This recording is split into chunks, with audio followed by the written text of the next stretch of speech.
23절 여기까지. 제목대로 합독하겠습니다. 하나님이 이르시되 천하의 무리이 한 곳으로 모이고 묻이 드러나 하시니 그대로 되니라. 하나님이 묻을 땅이라 부르시고 모인 물을 바다라 부르시니 하나님이 보시기에 좋았더라. 하나님이 이르시되 땅은 풀과 심에는 채소와 각기 종류대로 씨가 된 열매 맺는 나무를 내라 하시니 그대로 되어 땅이 풀과 각기 종류대로 씨 맺는 채소와 각기 종류대로 씨가 된 열매 맺는 나무를 내니 하나님이 보시기에 좋았더라. 저녁이 되고 아침이 되니 이는 셋째 날이니라. 하나님이 이르시되 하늘의 공창에 광명체들이 있어 낮과 밤을 나뉘게 하고 그것들로 징조와 계절과 날과 해를 이루게 하라. 또 광명체들이 하늘의 공창에 있어 땅을 비추게 하시니 그대로 된다. 하나님이 두 큰 광명체를 만드사 큰 광명체로 낮을 주관하게 하시고 작은 광명체로 밤을 주관하게 하시며 또 별들을 만드시고 하나님이 그것들을 하늘의 공창에 두어 땅을 비추게 하시며 낮과 밤을 주관하게 하시고 빛과 어둠을 나뉘게 하시니 하나님이 보시기에 좋았더라.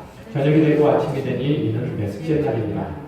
하나님이 이르시되 물들은 생물을 번성하게 하라. 땅 위에 하늘의 공창에는 새가 나더라 하시고 하나님이 큰 바다 생선들과 물에서 번성하여 움직이는 모든 생물을 그 종류대로 날개 있는 모든 새를 그 종류대로 창조하시니 하나님이 보시기에 좋았더라. 하나님이 그들에게 복을 주시고 이르시되 생육하고 번성하여 여러 바닷물에 충만하라. 새들도 땅에 번성하라 하시니라. 저녁이 되고 아침이 되니 이는 다섯째 날이라. 아멘. 자, 반갑습니다. 자, 지난 시간에 했던 내용들 특별히 오늘은 잠깐 이 질문을 하고 그래서 시작을 할게요. 이건 아마 창조에 대한 얘기를 총 정리하는 내용이기도 할 거예요. 이 내용을 잊어버리면 창조에 대한 전반적인 얘기를 얼마나 이해하고 있지 못하고 하다 보면 과언이 아닐 거예요. 자, 하나님께서 천지와 만물을 창조하셨는데 그 창조하신 모든 천지 만물들은 무엇을 드러내고 있다? 하나님의 영광을 드러내고 있다. 특별히 하나님의 영광, 하나님의 손길을 드러내고 있는데 그 하나님의 손길은 구체적으로 무엇을 의미할까요? 너무 막연한가요? 막연한가요? 우리는 창조의 첫 번째 날, 두 번째 날, 세 번째 날, 두 번째 날까지 했죠. 지금 하고 있는 과정 속에서 제가 가장 강조했던 내용이 있어요. 뭘까요? 기억하세요? 창조에 대한 모든 내용들은 하나님께서 인간을 창조하셨을 뿐만 아니라 타락한 인간을 구속하시고 하나님의 영원한 나라에 들으시는 그 과정, 그 일들을 수행함에 있어서 그 터전을 만드시는 일인과 동시에 그것은 하나님의 완성된 창조의 사역의 그 끝을, 그 마지막을 미리 보여주기도 한다 이런 얘기예요. 그러니까 하나님께서 천지를 창조하신 것은 하나님께서 타락한 인간이지만 우리를 구원하시기 위한 그 어떤 터전이라고 할까요? 어떤 환경이라고 할까요? 그 조건으로서 우리들에게 주신 거예요. 무슨 얘기인지 이해되세요? 네. 정말요? 네. 자, 하나님께서 첫 번째 날에 우리들에게 뭘 주셨죠? 빛을 주셨어요. 그것은 빛이라고 하는 것은 간략하게 얘기하면 생명을 이야기하기도 하고 진리를 얘기하기도 하고 하나님의 존재의 영광을 얘기하기도 하고 다양한 형태를 얘기를 하는데 이 빛이 없으면 뭐가 없어요? 인간의 생명 자체가 불가능해요. 그렇죠? 그래서 이 빛은 우리를 구원하시는 구원의 빛이기도 해요. 그래서 구원하시는 구원의 빛이기도 하죠. 그래서 예수 그리스도를 이 땅에 오신 하나님의 빛이라고 얘기하잖아요. 그렇죠? 빛이라고 얘기하죠. 그러니까 첫 번째 날은 하나님께서 온 우주 만물들을 창조하셨을 때에 그 창조하신 세계가 하나님의 구원의 영광을, 하나님의 구원의 빛을 미리 보여준다는 것에서 첫 번째 그 빛이라고 하는 것이 의미가 있어요. 그리고 두 번째 날의 공창도 역시 마찬가지예요. 하나님께서 물과 물을 나누어서 이 사이에 공창을 두셨다고 그랬잖아요. 그렇죠? 공창을 두셨다고 그랬는데 이 공창이 만들어진 이 조건이라고 할까요? 이런 것들은 전부 다 뭘 드러내고 있다고요? 하나님의 구원 사역을 드러내고 있어요. 그렇죠? 이것들을 통해서 우리는 뭘 볼 수 있다고 했죠? 노아의 홍수의 사건이라든지 아니면은 하나님께서 이스라엘 백성들을 출애굽해서 홍해에서 건져내신 사건들이라든지 궁극적으로 요한복음 2장에서 등장하고 있는 예수 그리스도의 세례를 받은 사건, 이런 것들을 통해서 하나님께서 이 물과 물 사이에 공창을 두신 것처럼, 그렇죠? 노아의 홍수 사이에서 뭘 두신 것처럼, 방주를 두신 것처럼, 그렇죠? 그리고 시내산에서 가지고 애굽에서 홍해를 건너 광야로 가는 이스라엘 백성들에게 길을 내신 것처럼, 예, 공창을 두신 사건들은 바로 구원을 얘기한다는 거죠. 구원을. 그리고 나머지 역시 마찬가지로 세 번째 날, 네 번째 날, 다섯 번째 날, 여섯 번째 날에 창조하신 모든 세계이고, 하나님께서 인간을 구원하셔서 궁극적으로 새 사람, 우리를 하나님께서 받으시기에 합당하신 새 사람으로 만들기 위한 조건을, 그 환경으로서의 이 세상이고, 또 그것을 미리 보여준다는 의미에서의 이 세상이에요. 그러니까 네 번째 날, 세 번째 날, 네 번째 날, 다섯 번째 날, 여섯 번째 날에 창조하신 이 모든 피조 세계는 무엇을 위해서 준비되어 있어요? 인간의 구원을 위해서 준비되어 있다고 해도 과언이 아니에요. 이거는 굉장히 중요한 창조에 대한 개념이에요. 이거 잊어버리면 안 돼요. 그러니까 창조된 모든 세계는 하나님께서 타락한 인간이지만 그들을 구원하셔서 새 하늘과 새 땅에 합당한 인물로 만들어 가시는 그 배경, 그 환경, 그 조건, 그 터전으로서의 환경이에요. 이 환경은. 그러니까 이 세상 사람들에게 있어서는, 어떤 의미에 있어서는 이 세상 사람들에게 있어서 이 환경 자체가 크게 의미가 없는 거죠. 우리들에게 있어서만 의미가 있는 거라고 볼 수 있어요. 그래서 이러한 창조는 다 뭘 담고 있어요? 하나님께서 우리를 구원하시는 그 구원의 얘기들을 담고 있어요. 담아내고 있어요. 이걸. 그런 사실들을 굉장히 중요하게 우리가 이해를 해야만 해요. 그러니까 지금 우리의 환경, 우리의 처지를 어떻게 볼 거냐라고 하는 부분들도 마찬가지로 무엇 속에서 이해를 해야 된다는 거죠. 하나님께서 천지 만물들을 창조하시고 거기에 인간을 두심으로써 그 인간을 어떻게 하시는 하나님의 새 사람으로 이끌어가는 그 과정으로서 이 환경을 두신 것처럼 우리 환경도 그렇다 이거예요. 자, 그러면 이건 또 한 가지, 거기서 한 가지 더 기억을 해야 되는 게 뭐냐면, 자, 하나님께서 창조를 하셨는데 이 창조한 세계는 결국은 인간의 구원, 이것을 목적으로 하는 거예요. 그렇죠? 이걸 목적으로 하는 거예요. 그렇죠? 자, 그러면 이 창조가 인간의 구원을 목적으로 한다고 했는데, 이걸 이해되세요? 인간의 구원을 목적으로 한다는 게 이게 왜 이해를 해야 되는가? 혹은 뭐 이해가 되느냐 하면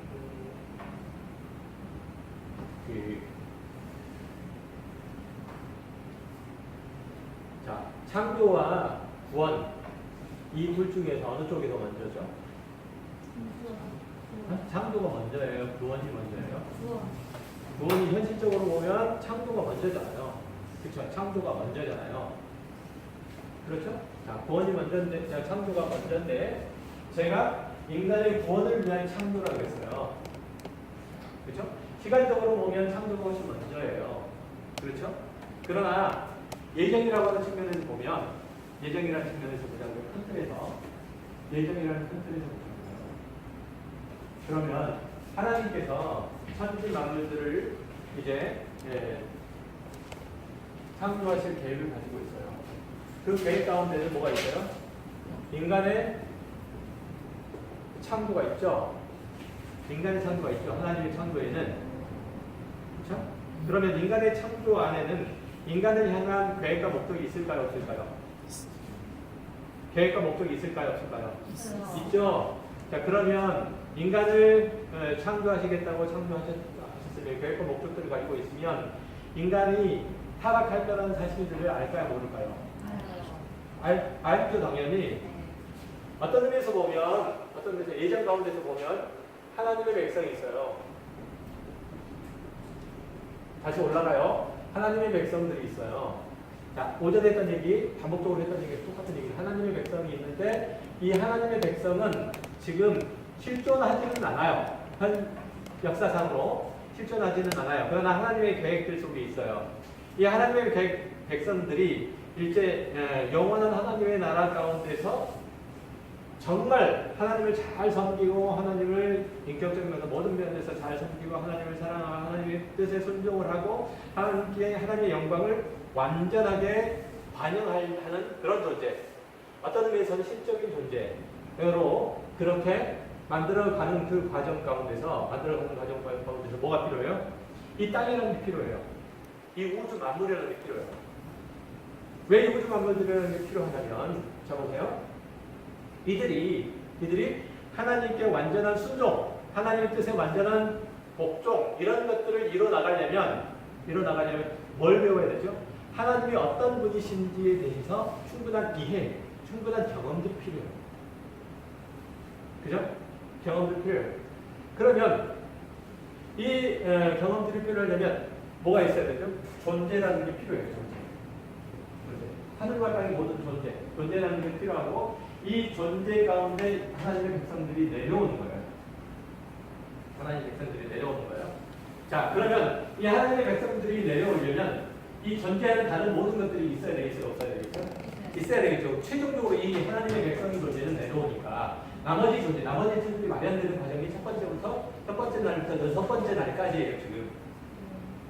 그죠? 그래서 이 존재하는 모든 것들이 하나님의 백성이 오기 전에 존재하는 모든 것들이 일단 그 역사와 시간과 공간 가운데 펼쳐지는 거예요. 공간으로 펼쳐지는 거예요. 역사와 시간과 공간으로 다 펼쳐지는 거예요.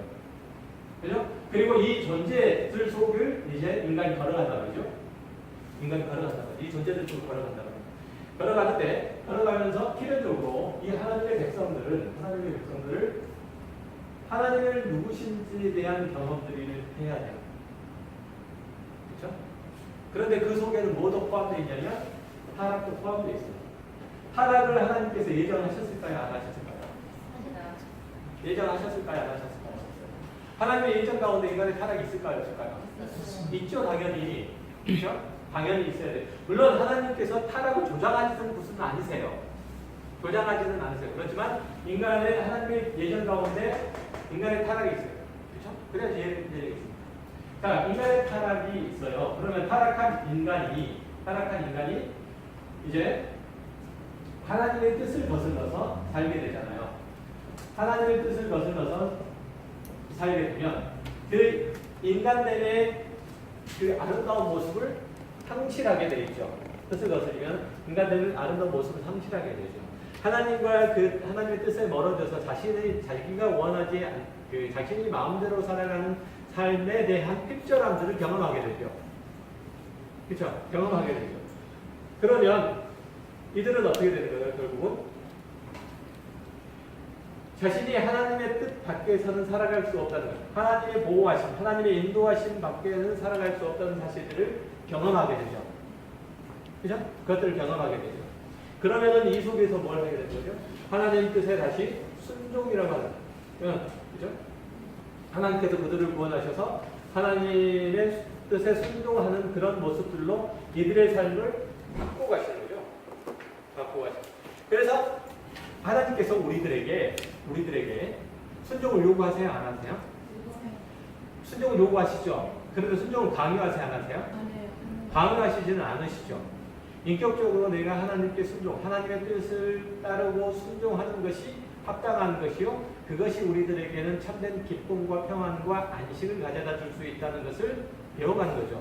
그럼으로써 하나님께 대한 순종을 할 수 있는 조건들이 만들어지는 거예요.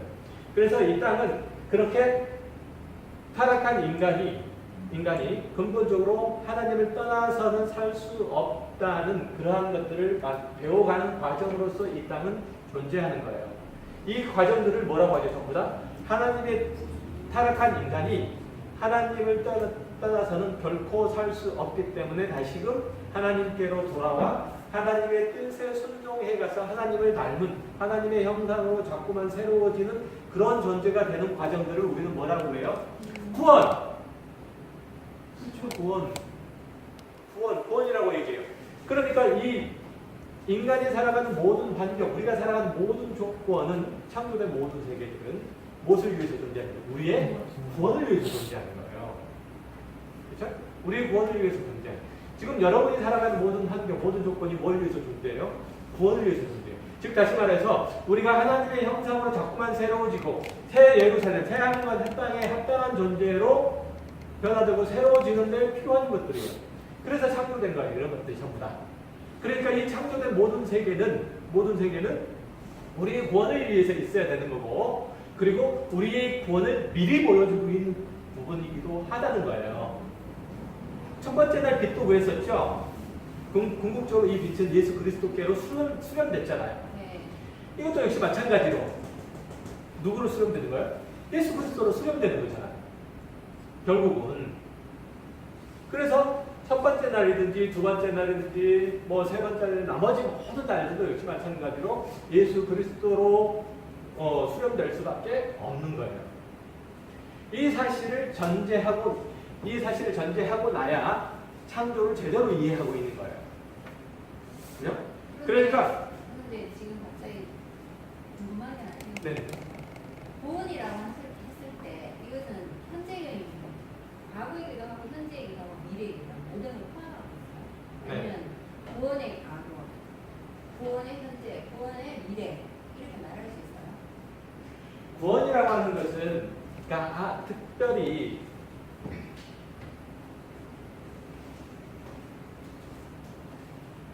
구속하고 차이는 뭐라고 있어요? 시대를 가지고는 그런 어떤 구원 그러면 그러니까 우리가 흔히 일반적으로 구원을 받았다 뭐 이렇게 얘기를 할 때 이거는 항상 뭐냐면 법정적으로 하나님의 의가 우리 안에 들어온 거예요. 그런 거 얘기하면. 그래서 내가 예수 그리스도로 말미암아 구원을 얻었다. 그러니까 뭘 하는 거죠? 네? 구원의 서정 가운데 뭘 얘기하는 거죠? 네? 구원의 서정 가운데 칭의를 얘기하는 겁니다. 일반적으로 얘기를 할 때 구원 그러면 그렇죠? 이거는 구원론적인 의미 속에서 그러한 거고 일반적으로 칭의라고 할 때 구원이라고 할 때 법정적으로 칭의, 의롭다 하심을 입는 것 그것을 구원이라고 얘기를 하는데 성경이 얘기하는 구원이라고 하는 것은 그것만을 얘기하는 건 아니죠. 칭의로 일반적으로 생각을 해도 칭의로부터 시작해가지고 성화의 전 단계, 즉 다시 말해서 우리가 영화의 과정까지 갈 거잖아요. 영화의 과정까지 우리가 하나님 앞에 서는 그 과정까지 갈 거예요. 이 전 과정을 가리켜서 우리는 뭘 얘기하는 거죠? 구원이라고 얘기하는 거예요. 그래서 이걸 갖다가 아까 얘기했던 것처럼 구원의 서정 그래가지고 그죠? 구원의 과정이라고 얘기하기도 그래요. 구원의 서정 그래서 이것이 한 순간 어떤 한 지점에서 일어난 일들이 아니고 우리의 인생의 포괄적인 어떤 의미에서 볼 때 창조 이전부터 시작해가지고 하나님의 영원한 나라까지 전체 이르는 그 과정, 이것을 갖다가 구원이라고 얘기를 하는 거야. 이해되세요?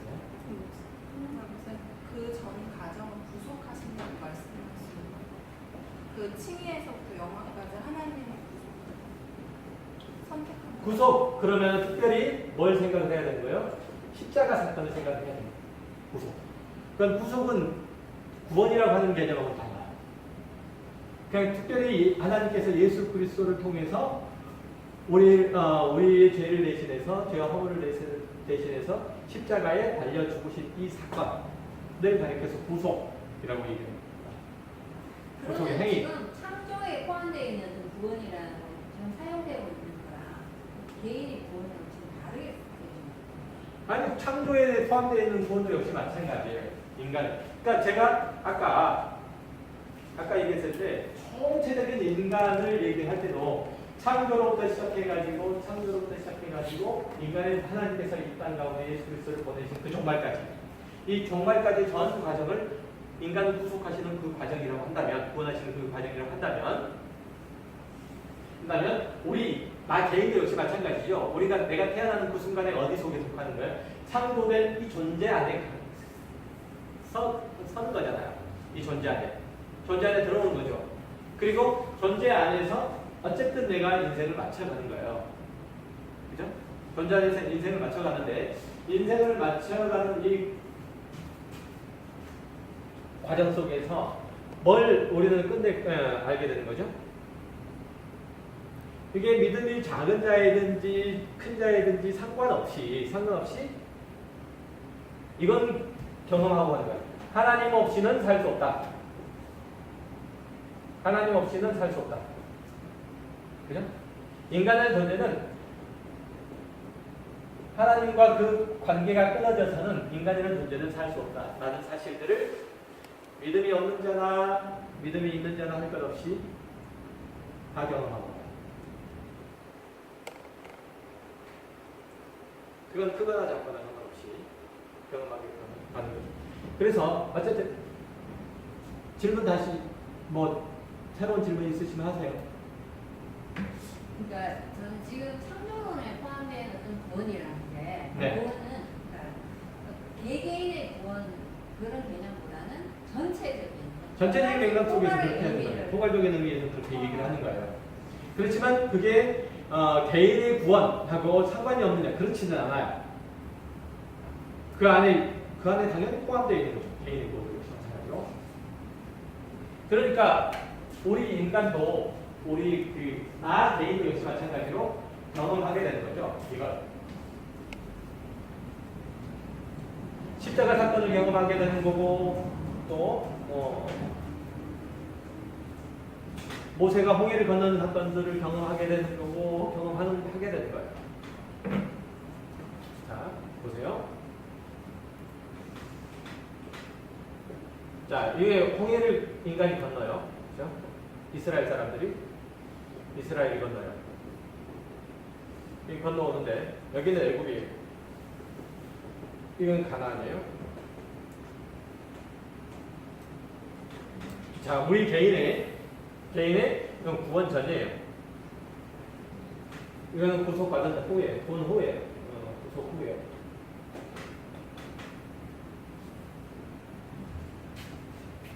자, 이렇게 얘기할 때, 자 보세요. 이스라엘 백성들이 애굽을 떠나서 가나안 땅으로 가는 과정, 이것을 구원의 과정이라고 얘기하는 거죠. 그렇죠? 구원의 과정이라고 그렇게 얘기해요. 자, 그러면 이 구원이라고 하는 이스라엘 백성들이 이 가나안 땅을 가는 그 과정 속에서 겪었던 모든 것들을 통해서 이들은 뭘 경험하는 거죠? 뭘 경험하는 거예요? 하나님의 뜻, 하나님의 명령, 하나님께서 요구하시는 그 요구를 벗어나서는 인간이라는 존재가 결코 안식을 찾을 수 없다는 걸 배우게 되죠.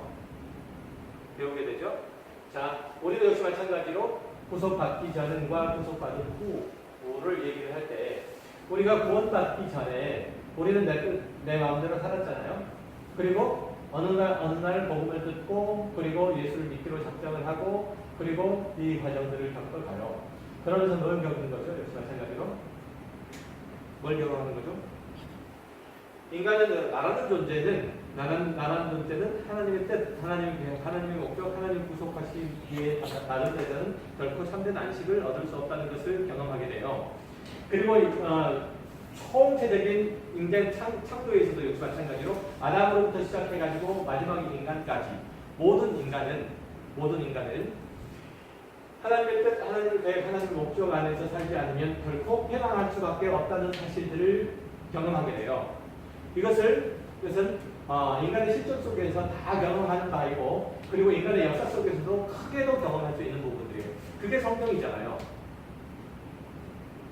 하나님의 은혜 밖에 있는 애들이 얼마만큼 비참하게 그 멸망을 가는지 보여주고, 하나님의 구속의 은총 안에 있는 애들이 결국은 하나님의 참된 안식 가운데 가게 되는지를 성경이 보여주잖아요.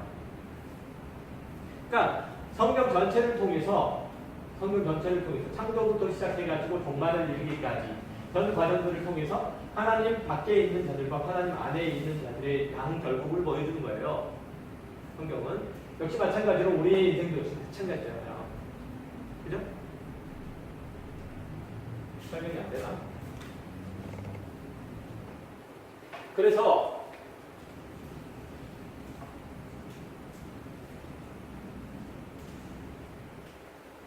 하나님께서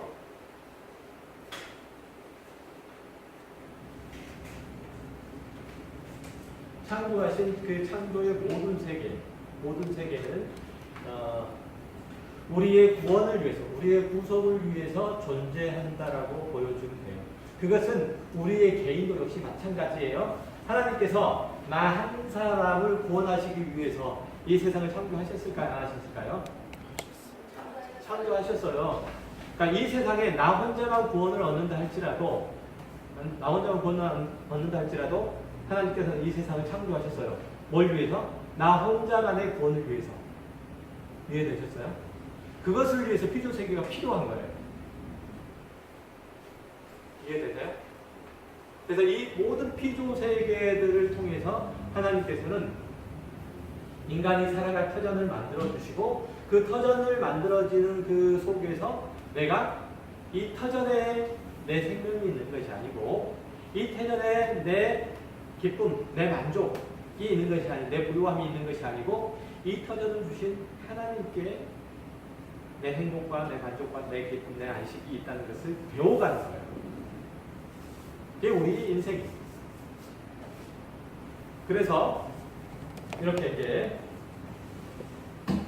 두 번째 날에 하나님께서 지금 공창을 창조하셨잖아요.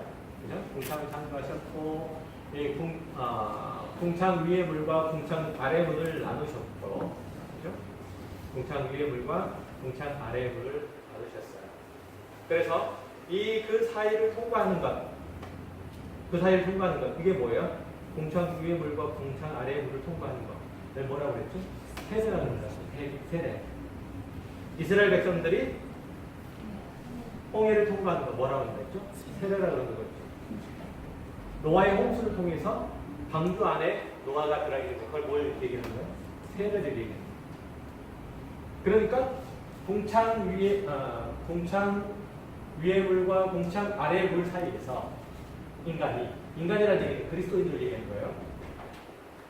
그리스도인이 살아가면서 뭘 하는 거예요? 결국은 뭘 하는 거예요? 세례를 받는 거예요. 이해되세요? 이 과정 속에 있는 거예요. 그러니까 이 과정이 끝나면 우리는 어떻게 되는 거죠? 하나님의 참된 사람으로, 영화된 사람으로 나오는 거죠. 그죠? 마치 나중에 설명을 하겠지만, 자, 홍해를 건너면 이 홍해가 마치 뭐처럼 돼요? 마른 땅처럼 되죠? 그죠?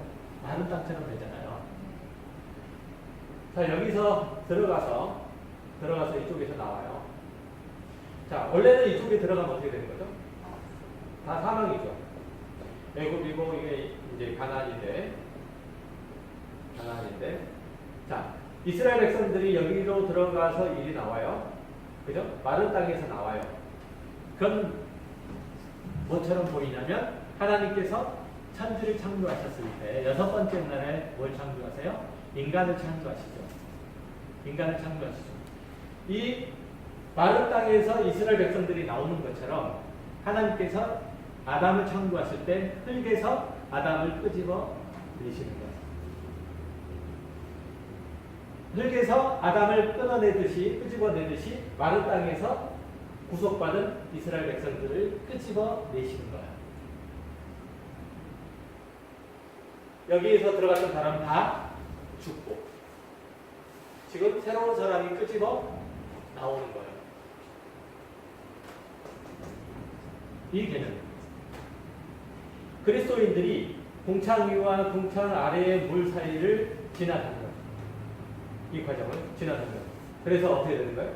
새 사람으로 나오는 거예요.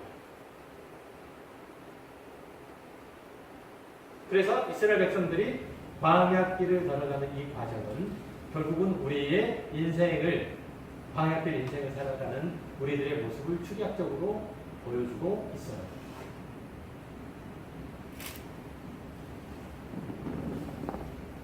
그래서 어쨌든 이렇게 공창 위의 물과 공창 아래의 물 가운데 있는 인간이 끊임없이 이제 이 파이를 더듬어가는 과정을 세례라고 얘기를 하게 되죠.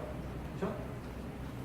그래서 이 공창 아래서 공창 위와 공창 아래서 있는 존재가 하나님의 구속하심을 받지 않는, 또 하나님의 인도하심을 받지 않는, 하나님의 은혜와 자비 가운데 있지 않는 자들의 이 비참함도 역시 마찬가지로 여기서 보는 거예요. 그죠? 아까 애국의 병사들은 여기서 어떻게 됐죠? 사망하고 말았죠. 마치 노아의 방주 가운데도 역시 마찬가지죠. 하나님의 은혜 가운데 있지 않은 애들 역시 멸망하고 말았죠. 그렇죠? 우리가 역시 마찬가지로 이 공창 아래 물과 공창 위 사이를 걸어가면서 어디 안에 있지 않는 자들, 그리스도 안에 있지 않는 자들은 이 사이에서 결국은 멸망하고 말 거죠.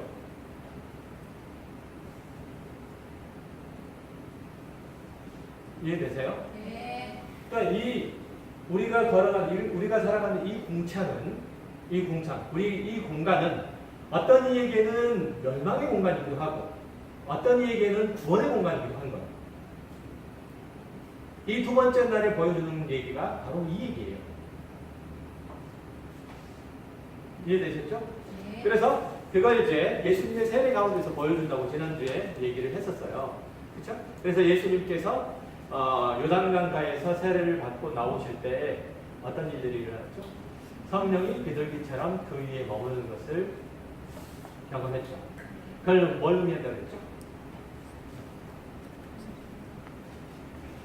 이 세례를 통해서 저주받고 심판을 받아 영벌받을 수밖에 없는 인간이, 즉 하나님과의 관계가 단절된 인간이 드디어 뭘 할 수 있었다는 거죠? 이제 하나님과의 관계가 회복이 되어 하나님을 배울 수 있게 됩니다. 하나님과 교통할 수 있는 존재가 되었다는 사실을 얘기하는 거예요. 이걸 이제 예수님의 세례를 통해서 보여주게 되죠. 그래서 우리가 예수 그리스도로 말미암아 구속함을 얻으면 이제 뭘 알게 되죠? 하나님의 존재와 그분과 우리와의 관계 속에서 하나님은 누구시고 우리에게는 어떤 존재인지, 그분의 위치, 또 우리들의 현실을 알게 되는 거죠. 이해되셨죠? 자, 그래서 그런 얘기를 기억을 하면 되겠고, 그 다음에 오늘 읽어야 되는 내용들을 모두 읽어야 되는 내용 못했는데 아직 한참 남았는데, 그러면 일단은 다음 기획은 하고요. 일단 8절 보세요. 8절 한번 읽어보실까요?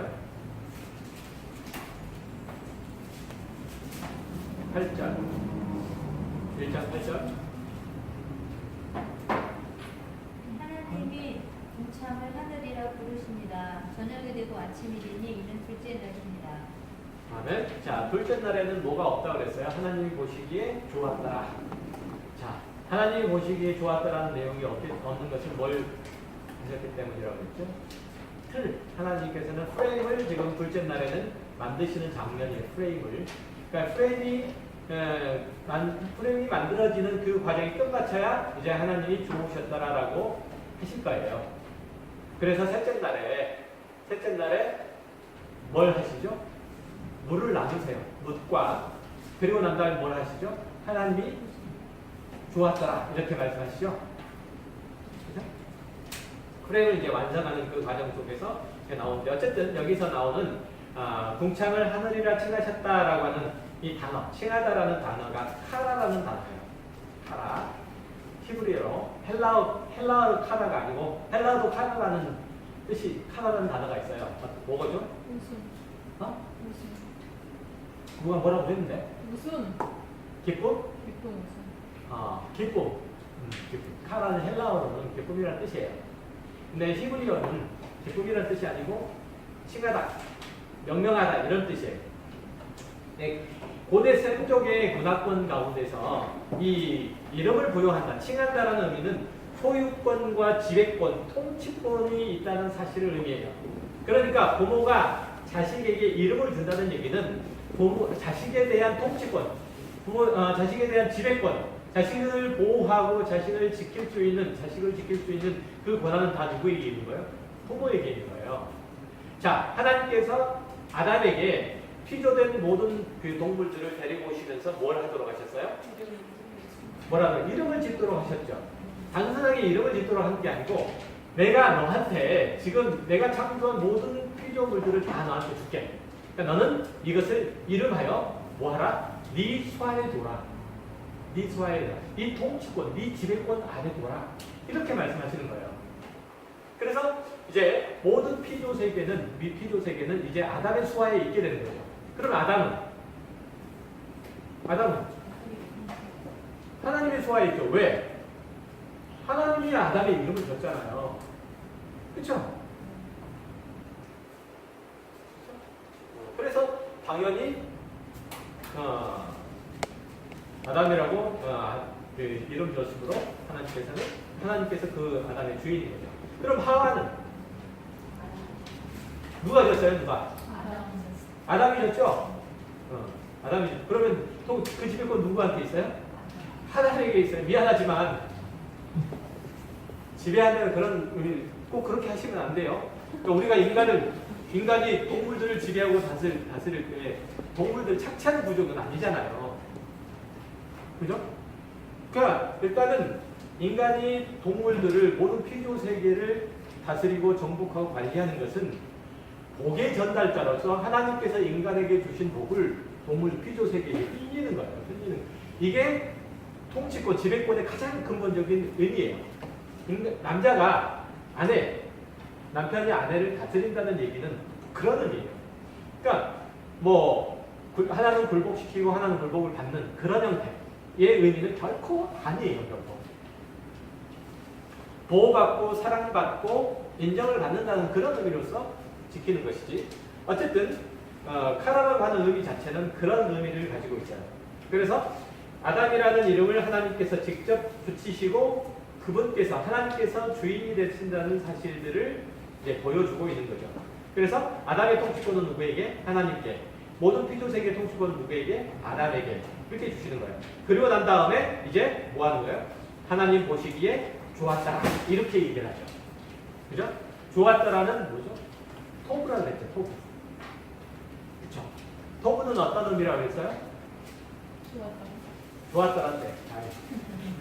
그러니까 좋았다란데 어떤 의미에서 좋았다? 좋다는 건 어떤 의미? 하나님께서 만족해 하셨다는 거예요. 하나님께서 성이 합당하다. 토부. 자, 그러면 이것도 굉장히 중요하다고 했어요. 이거는 잊어버리면 안 된다고 했잖아요. 그러니까 하나님께서 피조 세계를 창조하셨을 때 이 피조 세계는 뭘 반영하고 있어요? 하나님의 영광을 반영하고 있다고 했죠. 영광. 그렇죠. 하나님의 영광을 반영한다는 것은 곧 뭘 얘기하는 거죠? 하나님의 뜻, 하나님의 계획, 하나님의 속성 이런 것들을 다 반영하는 거잖아요. 그렇잖아요. 그러니까 하나님의 속성, 하나님의 영광, 하나님의 뜻 이런 것도 다 반영해서 하나님께 반영되어 있기, 제대로 반영되어 있기 때문에 하나님께서 보시기에 좋았더라라고 얘기를 하는 거예요. 그래서 피조세계 안에는 하나님의 뜻, 계획, 목적, 하나님의 속성들이 다 반영되어 있는 거예요. 인간을 창조하시고 인간을 보시기에 하나님 보시기에 좋았기 때문에 인간이 하나님의 형상 닮아 있는 거죠. 하나님의 뜻을 그대로 반영하고 있는 거예요. 그래서 좋았다라고 얘기를 합니다. 그러니까 인간이 하나님의 영광을 반영하고 있었기에 하나님께서 보시기에 좋았다라는 거예요. 하나님께서 모든 피조세계를 창조하시고 그것이 하나님의 뜻을 그대로, 하나님의 계획을 그대로 반영하고 있었기 때문에 하나님이 보시기에 좋았다라고 얘기를 하는 거예요. 그런데 하나님이 보시기에라는 그 보다라는 의미, 라라는 뜻이에요. 라. 그러니까 단순하게 이 라라는 보다라는 의미는 단순하게 그냥 see라고 하는 그런 개념은 아니에요. 그런 개념이 아니고 감찰하라는 의미예요. 감찰하라. 그러니까 감찰하라는 것은 뭐 감시하다는 의미가 아니고 보호하고 지키고 그것들이 존재하는 그대로 있도록 하시기 위한 그 감찰이에요. 그 보는 거예요. 그렇게 해서 보는 거예요. 그러니까 그 안에는 그 감찰 안에는 사랑이 들어있고요, 염려가 들어가 있고요, 들어가 있고 애정이 들어가 있는 거예요. 그 감찰 안에. 창세기 16장 11절.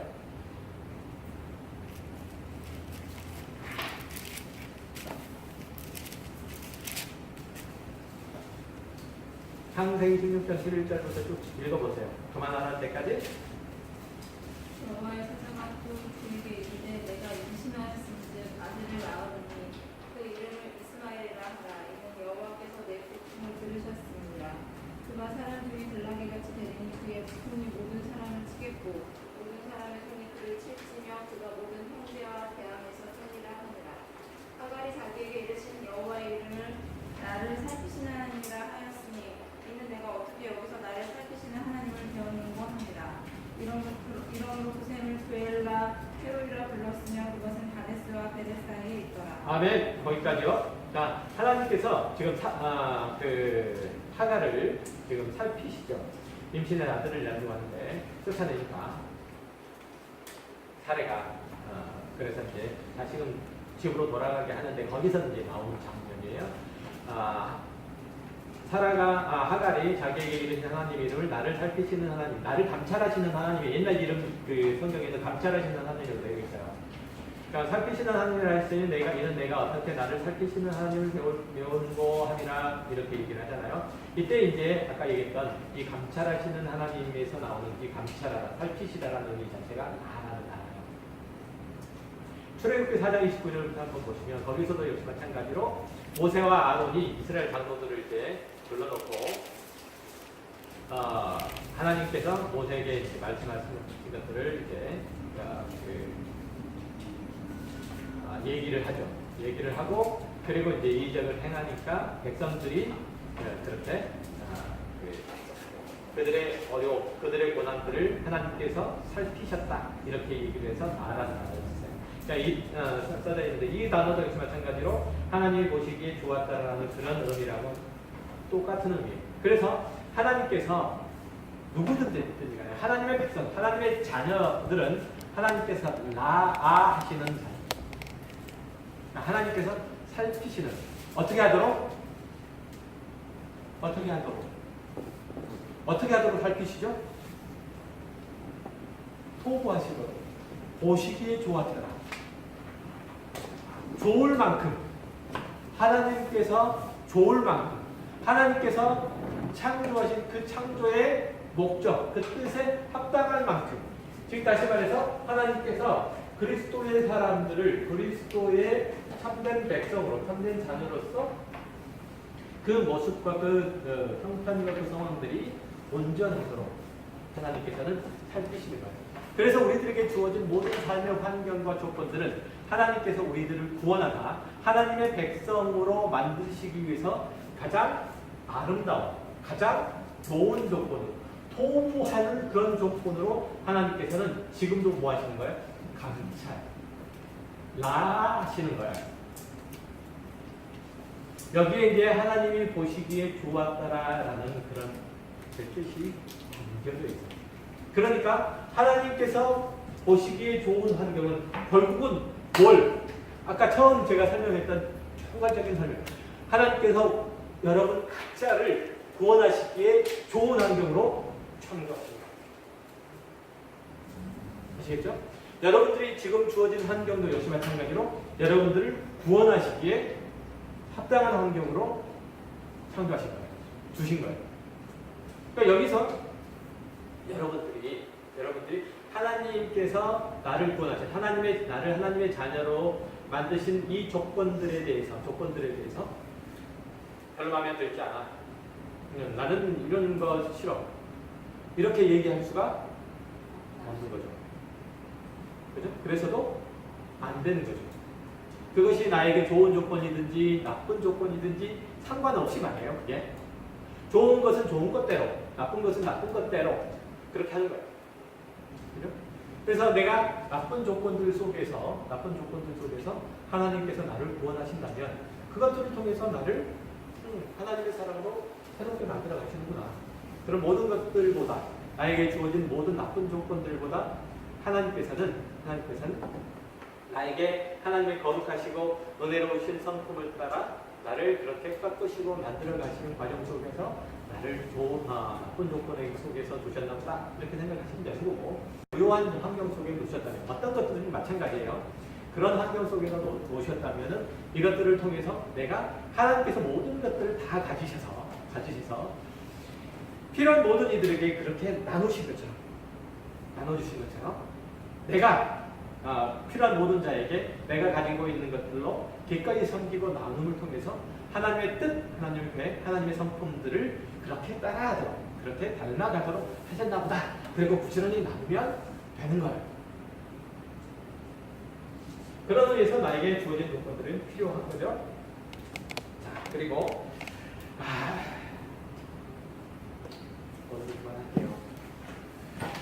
오늘 그만해야 되는데 어쨌든 제가 이해시키려고 하는 이거 처음 얘기했던 거 이거는 굉장히 중요한 거니까 우리 전 인생을 보는 것도 그렇게 보는 거예요. 우리 전 인생을 어떻게 본다고요? 하나님께서 나를 이 땅에 지금 이 자리를 지금 이 삶의 환경, 여건을 걷게 하신 거죠. 그것은 뭘 하시는 거예요? 하나님께서 예정하신 하나님의 사람으로서 나를 만들기 위해서 지금 이 과정을 걷게 하고 있다라고 생각하시면 되는 거예요.